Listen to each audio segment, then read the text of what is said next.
एकदा एक वाघ आणि वाघीण आपल्या पिलांना गुहेत सोडून शिकारीसाठी दूर जंगलात जातात. 2 दिवसपर्यंत ते परत आलेच नाही. इकडे पिलांना खूप भूक लागली.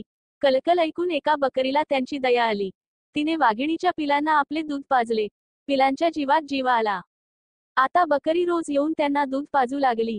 एक दिवस पिले पोट भरल्यानंतर मस्ती करू लागली. तेवढ्यात तिथे वाघ आणि वाघीण परतले. बकरीला पाहून आयती शिकार मिळाल्याच्या आनंदात तिच्यावर वाघ झडप घालणार इतक्यात वाघाची पिले म्हणाली, आई बाबा, या शेळीने आम्हाला दूध पाजून मोठे केले.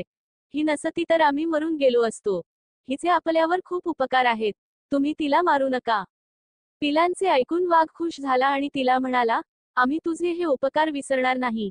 आता तू स्वतंत्रपणे आनंदाने जंगलात एकटी सुद्धा वावरू शकतेस. कोणीही तुला त्रास देणार नाही, याची मी ग्वाही देतो. तेव्हापासून सदर बकरी मोठ्या धाडसाने जंगलात स्वच्छंदीपणे कुठेही फिरू लागली.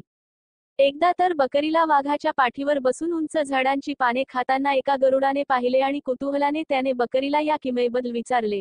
बकरीने त्याला सर्व हकीकत सांगितली. उपकाराचे महत्त्व गरुडाच्या लक्षात आले.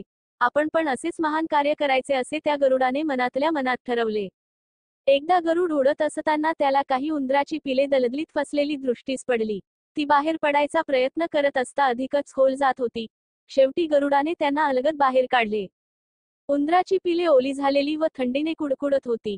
गरुडाने त्यांना आपल्या पंखात बऱ्याच वेळ उब दिली.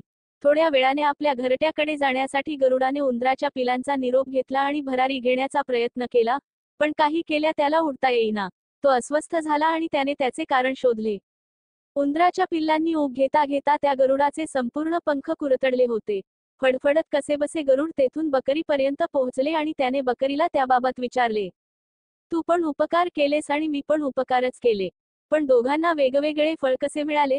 बकरी हंसली आणि गंभीरपणे म्हणाली, उपकार कधीही वाघासारख्या दिलदार व्यक्तित्वावर करावेत, उंदरासारख्या स्वार्थीवर नाहीत. कारण स्वार्थी लोक नेहमी आपल्या स्वार्थाकरिता दुसरा पर्याय शोधत असतात.